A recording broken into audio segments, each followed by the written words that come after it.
Sa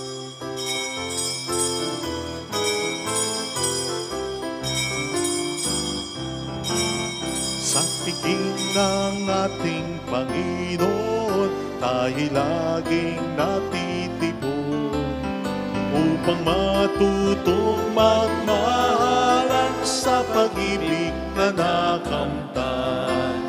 Buhay ay inialay niya sa dakilang Diyos Ama upang atin ang makamtan. Buhay na walang hanggan sa piging ng ating Panginoon, tayo laging natitipon upang matutong magmahalan sa pag-ibig na nakamtan. Sa ngalan ng Ama at ng Anak at ng Espiritu Santo. Amen. Sumayin niyo po ang Panginoon. At sumaiyo rin. Gunitain po natin kay isa ng buong simbahan, isa ni Juan Crisostomo, obispo at pantas ng ating simbahan. Hilingin natin ang panalangin natin upang tayo maging marapat, halina't magsisimula para sa ating mga kasalanan. Tayo pong lahat, inaamin ko sa makapangyarihang Diyos at sa inyo mga kapatid, na lubha akong nagkasala sa isip, sa salita at sa gawa, at sa aking pagkukulang. Kaya sinasamo ko sa mahal na Birheng Maria, sa lahat ng mga anghel at mga banal, at sa inyo mga kapatid, na ako'y panalangin sa Panginoong ating Diyos. Kaawaan tayo na mapagmahal na Diyos, patawarin sa ating mga sala, at patnubayan hanggang sa buhay na walang hanggan. Amen. Panginoon, kaawaan mo kami. Panginoon, kaawaan mo kami. Kristo, kaawaan mo kami.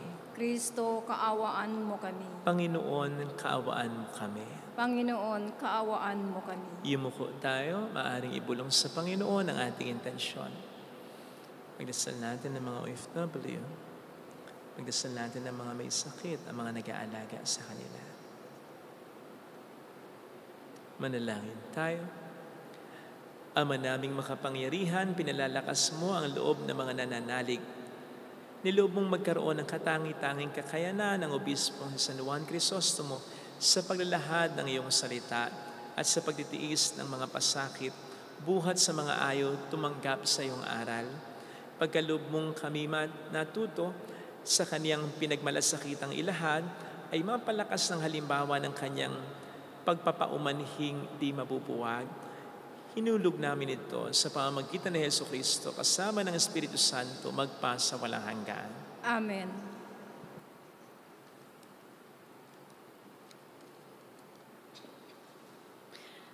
Ang salita ng Diyos mula sa unang sulat ni Apostol San Pablo kay Timoteo. Pinakamamahal, narito ang isang katotohanang dapat tanggapit paniwalaan ng lahat. Si Kristo Jesus ay naparito sa sanlibutan upang iligtas ang mga makasalanan. At ako ang pinakamasama sa lahat. Ngunit kinahabagan ako ng Diyos upang sa nangyari sa akin ay ipakita ni Kristo Jesus kung gaano siya katiyaga. At maging halimbawa ito sa mga mananalig sa Kanya at pagkalooban ng buhay na walang hanggan. Purihin at dakilain magpakailanman ang iisang Diyos, Haring walang hanggan, walang kamatayan, at di nakikita. Amen. Ang salita ng Diyos. Salamat sa Diyos. Ngalan ng Diyos ay idangal, ngayon at magpakailanman. Ngalan ng Diyos ay idangal, ngayon at magpakailanman. Dapat na magpuri ang mga alipin. Ang ngalan ng poon ay dapat purihin. Ang kanyang pangalan ay papurihan, magmula ngayon, magpakailanman. Ngalan ng Diyos ay idangal, ngayon at magpakailanman. Buhat sa silangan hanggang sa kanluran. Ang ngalan ng poon, pupurihing tunay. Siya'y nagahari sa lahat ng bansa, lampas pa sa langit ang pagkadakila. Ngalan ng Diyos ay idangal, ngayon at magpakailanman. Walang makatulad ang Panginoong Diyos, na sa kalangitan doon naluluklog. Buhat sa itaas, siya'y tumutunghay, ang lupa at langit kanyang minamasdan. Mula sa alabok, ang mga mahirap, sa pagkalugami ay itinataas. Ngalan ng Diyos ay idangal, ngayon at magpakailanman.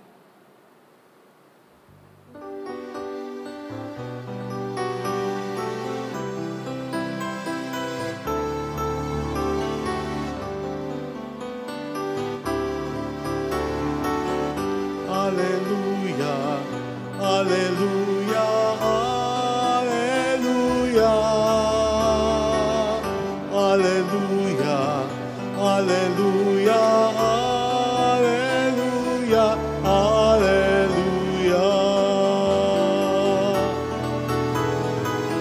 Hallelujah, hallelujah, hallelujah. Hallelujah, hallelujah, hallelujah, hallelujah.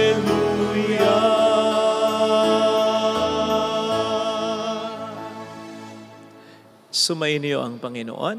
At sumaiyo rin. Ang mabuting balita po ng Panginoon ayon kay San Lucas. Papuri sa iyo, Panginoon. Noong panahong iyon, sinabi ni Jesus sa kaniyang mga alagad, walang mabuting punong kahoy na namumunga ng masama at walang masamang punong kahoy na namumunga ng mabuti. Nakikilala ang bawat punong kahoy sa pamamagitan ng kanyang bunga, sapagkat hindi nakapipitas ng igos sa puno ng aroma at di rin nakapipitas ng ubas sa puno ng dawag. Ang mabuting tao ay nakapagdudulot ng mabuti sapagkat tigib ng kabutihan ang kaniyang puso. Ang masamang tao ay nakapagdudulot ng masama sapagkat puno ng kasamaan ang kanyang puso. Sapagkat kung ano ang bukang bibig, siyang laman ng dibdib. Tinatawag niyo akong Panginoon, Panginoon, ngunit hindi naman ninyo ginagawa ang sinasabi ko. Ipakikilala ko sa inyo kung kanino natutulad ang bawat lumalapit sa akin, nakikinig ng aking mga salita at nagsasagawa ng mga ito. Katulad siya ng isang taong humukay ng malalim at sa pundasyong bato nagtayo ng bahay. Bumaha at ang tubig ay bumugso sa bahay na iyon, ngunit hindi natinag sapagkat matatag ang pagkakatayo. Ngunit ang nakikinig ng aking mga salita at hindi nagsasagawa nito ay katulad ng isang taong nagtayo ng bahay na walang pundasyon. Bumaha, nadaan ng tubig ang bahay na iyon at pagdakay bumagsak. Lubusang nawasak ang bahay na iyon. Mga kapatid, ang mabuting balita ng Panginoon. Pinupuri ka namin, Panginoong Heso Kristo. Welcome sa Our Lady of Lasal at Quasay Parish, kung saan ayos lang pong umiyak at samahan tayo ng mahal na ina sa pag-iyak at sa pagdarasal upang maging maayos ang lahat. Ano po ba para sa inyo ang mahirap na katanungan? Ito po ba ay tanong tungkol sa mga bagay na hindi talaga arok ng ating isipan? O po pwedeng ito ay patungkol din sa mga bagay na ang sagot ay alam na naman natin kung tutuusin. Pero kaya mahirap ay dahil ayaw lang nating tanggapin. Kitang-kita po yan sa mga nangyayaring hearing ngayon. Kaugnay ng mga maanumalyang flood control projects na yan. Di ba? Madali naman talagang sagutin ang mga tanong kung handa lang na ang katotohanan ay tanggapin. Anyway, narinig po natin sa ating ebanghelyo ang pahayag ng Panginoon sa mga tao na parang isang sentimiento. Tinatawag niyo akong Panginoon, Panginoon, ngunit hindi naman ninyo ginagawa ang sinasabi ko. Actually, medyo nalungkot ako ng konti nang makita ko ito sa Tagalog version dahil mas gusto ko yung dating sa English version eh. It goes like this. Why do you call me Lord, Lord, but you do not do what I command you? Diba? Patanong eh. At personal yung tanong na para bang tinitingnan tayo sa ating mga mata ng ating Panginoon. Mas may dating eh. Kaya nga if ever na ito'y itanong sa atin, hindi ko alam. kung paano natin ito sasagutin. Kasi walang ibang sagot dito kung tatanggapin lamang natin ng totoo, kundi ang, if ever, kapabayaan, kapalalauan, o kayabangan natin. Kasi alam naman nating maliwanag na ang Panginoon ay Panginoon talaga ng buhay natin. Maliwanag yan, sinasabi ni San Pablo sa kanyang sulat. Ano ang sabi niya? Sa Romans 10 verse 9, if you confess with your mouth that Jesus is Lord, you'll be safe. Siya din kasi ang may sabi sa 1 Timothy 2 verse 5, there is one mediator between God and man. There is only one God. At yan ay ang ating Panginoon lamang. Sinugundahan pa yan ni San Pablo sa Acts of the Apostles 4 verse 12 nang sabihin niyang, there is no other name under the heavens given among men by which we are to be saved, kundi ang pangalan ng Panginoon lamang. Ang Panginoon din kasi ang nagsabi niyan at nagpatunay niyan. Ang sabihin niya, di ba minsan, ako ang daan, ang katotohanan, at ang buhay. Walang makapupunta sa Ama, kundi sa pamamagitan ko. At alam natin ito bilang mga Kristiyano. Naniniwala tayo dito, pero bakit hanggang doon lang? Bakit hindi natin sinusunod ang kanyang kalooban? Gayong kapag sinabi nating Panginoon, Panginoon, ang ating Panginoon, itinuturing natin siyang hari kung gayon. At totoo naman, dahil hari talaga ang ating Panginoon. Pero kung hari siya, yun nga bakit hindi natin sinusunod ang mga utos niya? May mga alipin bang hindi sumunod sa utos ng hari nila? Wala. In connection with this, yung pagtawag kasi ng 2 beses sa pangalan ng tinatawag ay indikasyon ng isang magandang relasyon or indikasyon ng pagmamahal ng tumatawag sa tinatawag. Kaya nga 2 beses tinawag ang pangalan ni Moises, Moises, Jacob, Jacob, Abraham, Abraham, Jerusalem, Jerusalem. Sign of endearment yan. Ngayon, kung mahal natin ng Panginoon, yun yung sinasabing tinatawag niyo akong Panginoon, Panginoon. Di ba mahal niyo ako? Bakit ganon? Kung mahal natin siya, bakit gumagawa tayo ng mga bagay na alam nating masasaktan siya? Di ba? Kaya valid yung tanong You call me Lord, Lord. Why do you call me Lord, Lord? And yet, you do not do what I'm commanding you. Hari mo ba ako? Mahal mo ba ako, di ba? Ngayon pa lang, hirap ng sagutin. Hindi dahil hindi natin alam natin ang sagot. Pero ang sagot ay tutukoy sa kapabayaan, kapalaluan, kayabangan natin. Ang sagot ay hindi talaga natin itinuturing na Panginoon ang Panginoon natin. Hindi talaga natin minamahal ang Panginoon natin. Kasi hindi naman din tayo pwedeng magsinungaling. Hindi natin pwedeng sabihin sa salita na hindi naman natin na mapakita sa gawa. Kaya po sana, maaga pa lang, ngayon pa lang, pag nilayan na po natin ang katanungan ito, hindi man po tayo makasagot gawa na po natin ng paraan na ituwid natin ang ating mga kabuktutan at punan na natin ang ating mga pagkukulang bago pa sumapit yung sinasabi ng Panginoon sa Matthew 7:21 na kahit ano ang gawin nating paliwanag ay hindi na po niya tayo pakikinggan sapagkat marami na po tayong pagkakataon na sinayang upang kanyang pagiging Panginoon at ang ating pagmamahal sa Kanya ay ating patunayan. And I believe when that happens, wag naman sana sa ating buhay, that's the start of hell in our life. Yung hindi na pakinggan ng Diyos ang ating pagsusumamo, ang ating pagkapaliwanag, and then we suddenly realize wala na nga pala ding paliwanag na sasapat para maipaliwanag kung bakit sinayang natin ang pagmamahal ng Diyos sa atin, who is the most deserving of all our love. Ayun nga pong tanong lang ng partner mo na nagmamahal sa iyo, bakit? Ba't mo ko niloko? Yung tanong lang ng magulang mo na nagmamahal sa iyo, na ginawa ang lahat para sa iyo, anak, sinira ang buhay mo, mahirap nang sagutin Yun pa kayang ang Panginoon ang siyang magtanong sa atin?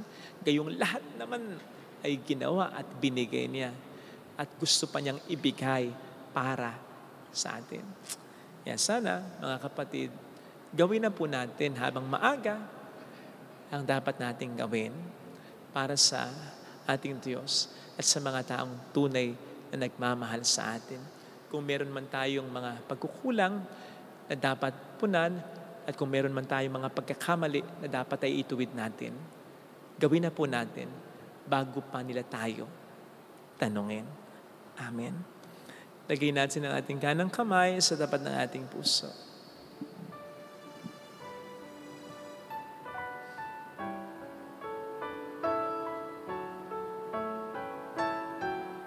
Awitin natin.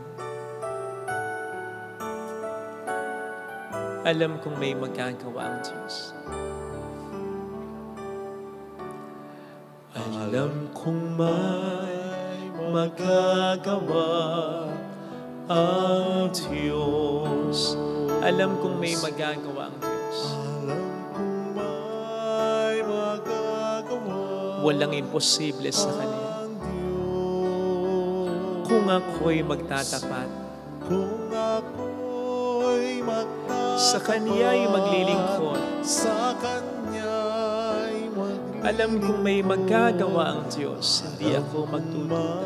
may magagawa Ako'y matutulungan niya. ang Diyos. Alam kong diringgin ng Diyos ang samo ko Alam kong di sapagkat mahal niya ako. ng Diyos ang samo ko. Alam kong diringgin ng Diyos ang samo ko Alam kong di sapagkat anak niya ako. ng Diyos Alam niya ang pinagdaraanan ko. Kung ako'y magtatapat, Kung ako'y magtatapat sa Kanya'y maglilingkod. sa Kanya'y maglilingkod, Alam kong diringgin ng Diyos ang samo ko. Pumikit tayo. Panginoon, patawad sa mga pagkakataong hindi kami nagiging karapat-dapat sa paghahari at sa pagmamahal mo. Patawad. Alam namin kung gaano kasakit ito. Sapagkat yun din naman ang tanong namin sa mga taong sa kabila ng mga mabuting ginawa namin ay pangit ang ginanti sa amin. Sana po, Panginoon, ay huwag na po naming piliting sagutin yung tanong namin, bakit kami niloko? Bakit kami hindi nirespeto? Bakit hindi siya tumanaw ng utang na loob? Sapagkat kung mahirap para sa amin sagutin ito, mas mahirap para sa mga may gawa sa amin ito. Tulungan mo po kaming maipasa yung kamay na lang lahat ng ito. Hallelujah! Kayo na po ang bahala. Basta ginawa namin ang dapat namin gawin, siya ay muling babalik sa atin. Hindi na po kami ang dapat na magdala nito. Lalo pa, nagsikap naman kami na magbigay ng todo. Hallelujah! Na magmahal ng todo. Na umunawa ng todo. Panginoon, bumalik ka upang tayo ay kunin, upang kami ay iyong paghilumin ang sugat na nasa sa puso namin. Mayroong magandang mangyayari sa higit pa sa inaasahan. Sapagkat mahal ka ng Diyos, pakatandaan. Kung lalapit ka kay Jesus, maaaring matagal, maaaring maging mahirap, pero magiging maayos din naman ang lahat. Mayroong magandang mangyayari. Higit pa sa inaasahan. Hayaan mo ang Panginoon na gumanti sa iyo. Kung lalapit kay Jesus, hindi nasasayang lahat ng binibigay natin. Papuri sa Ama at sa Anak ng Espiritu Santo. Kapara ng sa unang-una, ngayon at magpakailanman, magpasawalang hanggan. Amen. Pag-aalay po.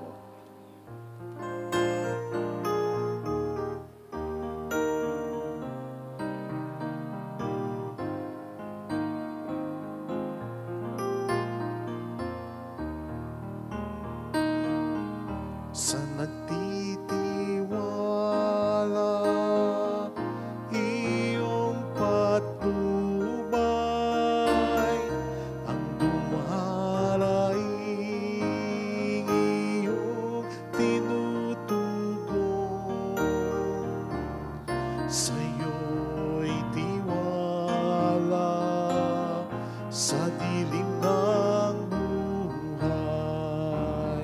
sa iyong biyaya, naging malaya sa palad mo. Inihandog ang buhay sa palad mo, habilin ang puso, Panginoon, gabay at pag-asa sa'yo'y handog aming pag-ibig.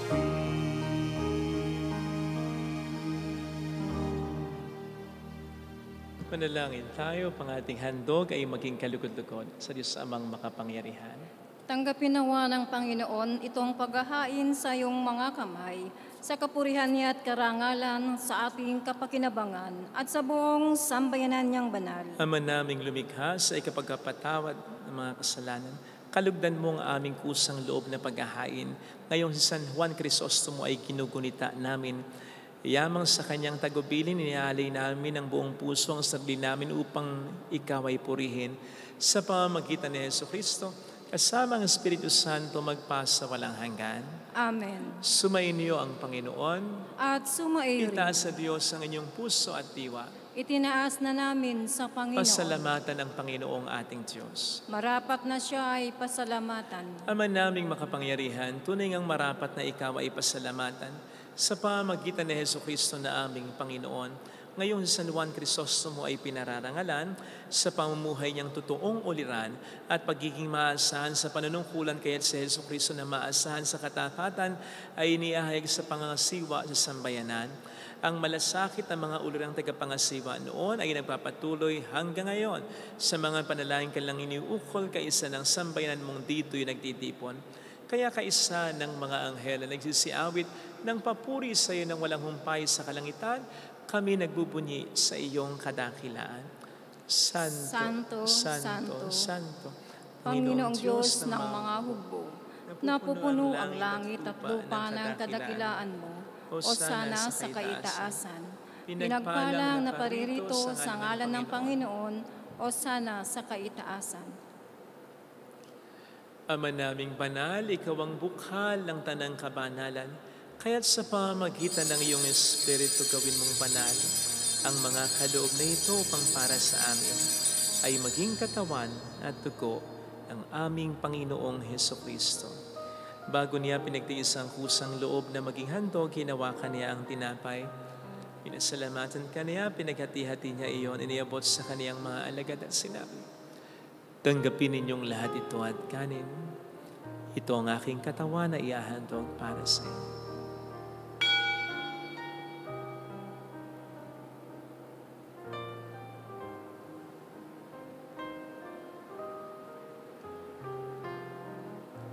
Gayun din naman ang matapos ang hapunan, nawa kaniyang kalis.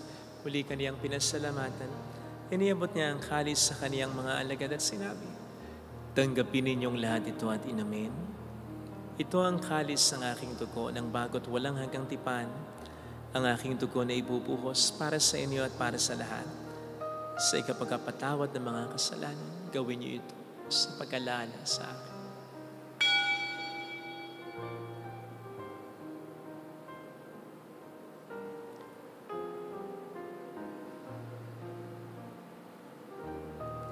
Ipagbunyi natin ang misteryo ng ating pananampalataya. Si Kristo'y namatay, si Kristo'y nabuhay, si Kristo'y babalik sa wakas ng panahon. Ama, ginagawa namin ngayon ang pag-alaala sa pagkamatay at muling pagkabuhay ng iyong anak, kaya inialay namin sa iyo ang tinapay ng buhay at ang kalis ng kaligtasan. Kami nagpapasalamat dahil kami iyong minarapat na tumayo sa harap mo para maglingkod sa iyo. Sinasamo namin kami na magsasalo sa katawan at dugo ni Kristo ay mabuklod sa pagkakaisa sa pamamagitan ng Espiritu Santo. Ama, lingapin mo ang iyong simbahang laganap sa buong daigdig. Puspusin mo po kami sa pag-ibig. Kaisa ni Leon na aming Papa, ni Dennis na aming Obispo at ang Tanang Kaparian. Alalahanin mo po ang mga kapatid naming nahimlay nang may pag-asang sila'y muling mabubuhay, lalo ng aming mga ipagdarasal. Saglit po tayong tahimik na manalangin para sa mga minamahal nating yumao.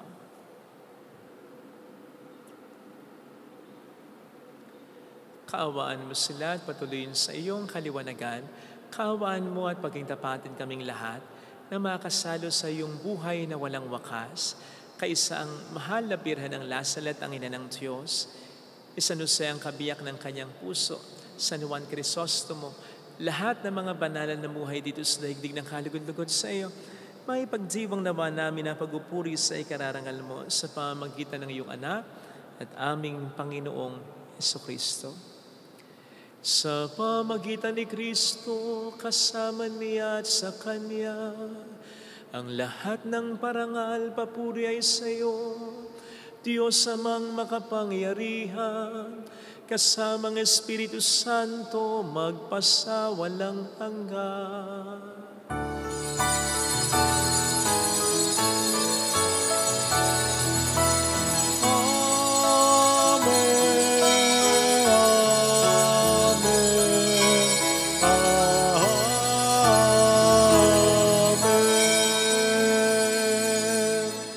Tumawag tayo sa ating Ama.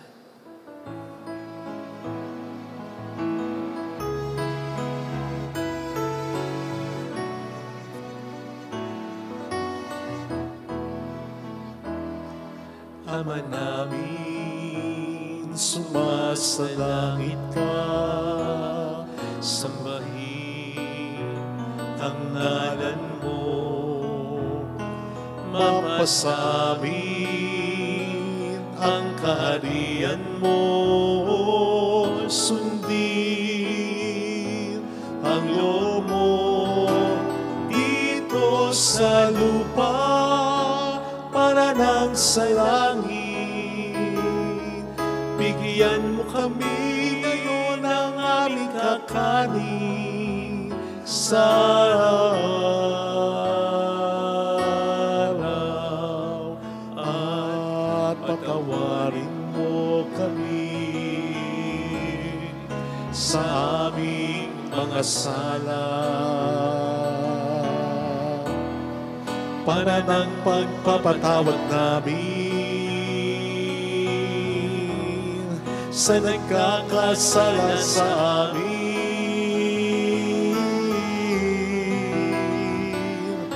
At huwag mo kami ipahintulot sa tukso at iadya mo kami sa lahat ng masama.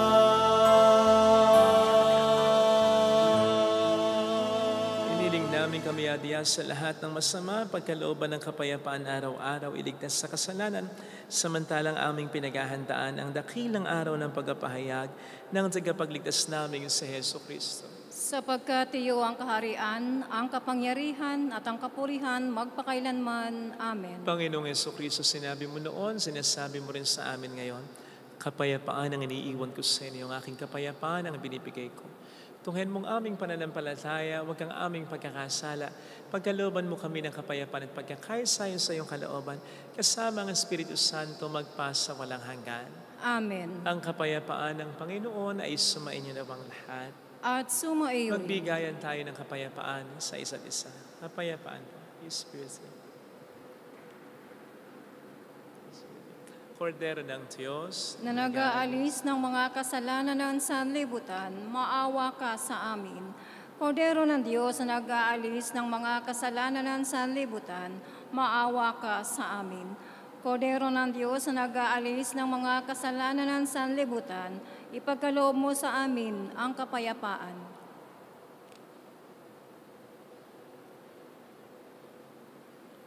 narito sa harap natin ng Panginoon ang ating buhay at kaligtasan. Mapapalad tayong inaanyayahan.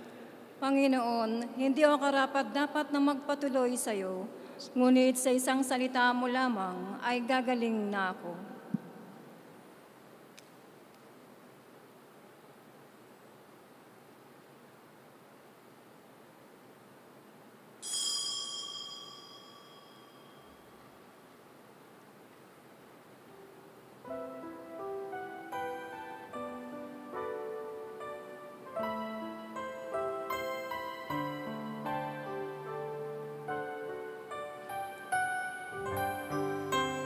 Panalangin para sa espiritual na pakikinabang. Panginoong Hesus, ako ay naniniwala na ikaw ay nasa kabanal-banalang sakramento. Iniibig kita ng higit sa lahat at ninanasa kong tanggapin ka sa aking kaluluwa. Sapagkat sa mga sandaling ito, hindi kita matatanggap sa sakramento. Tumuloy ka sa espiritu sa aking puso. Niyayakap kita na para bang naririto ka na. Inaalay ko ng buong buo ang aking sarili sa iyo. Huwag mong hayaang mawalay ako sa iyo. Amen.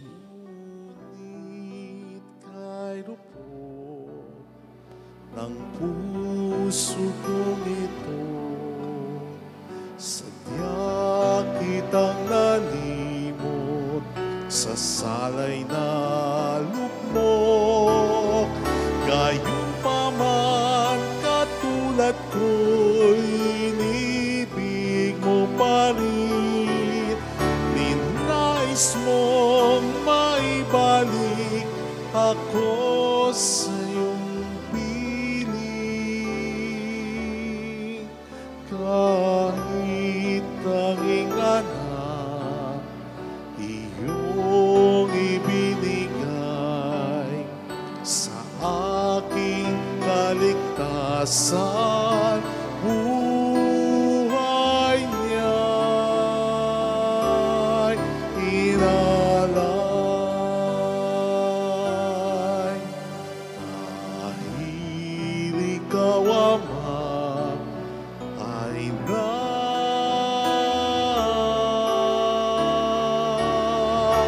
nagmamahal.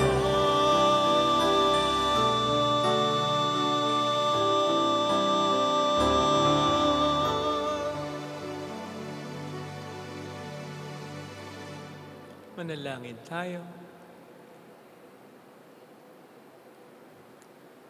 Ama naming mapagmahal, ang pag-asalo namin sa banal na pakikinabang ay magpatibay nawa sa amin sa iyong pagmamahal at magdulot ng ibayong katapatan sa paglalahad namin ng iyong katotohanan sa pamamagitan ni Jesucristo, kasama ng Espiritu Santo magpasa walang hanggan. Amen. Holy God, Holy Mighty One, Holy Immortal One, Have mercy on us and on the whole world. Holy God, Holy Mighty One, Holy Immortal One, Have mercy on us and on the whole world. Holy God, Holy Mighty One, Holy Immortal One, Have mercy on us and on the whole world. Jesus, King of Mercy, We trust in you.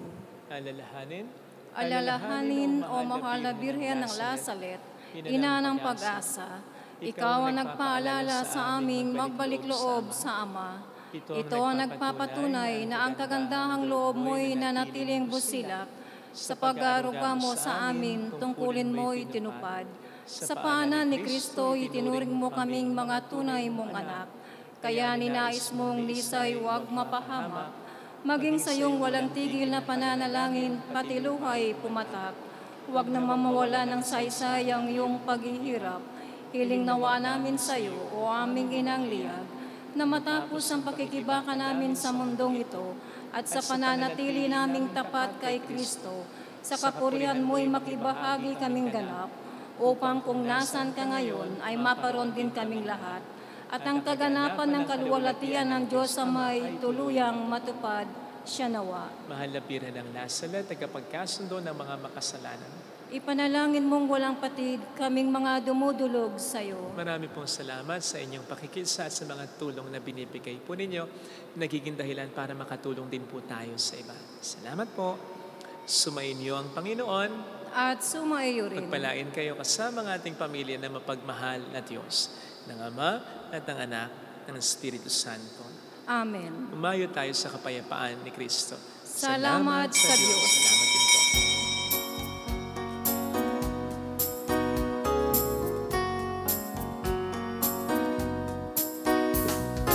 On this day, O Mother of our Lord, we sing you praise for lighting up our way. Your tears did soften up the hearts of men and they still do today. May our love for you bring comfort in your pain. On this day, O Mother of our Lord, we sing you praise for lighting up our way. Your tears did soften up the hearts of men, and they still do today. May our love for you bring comfort in your pain.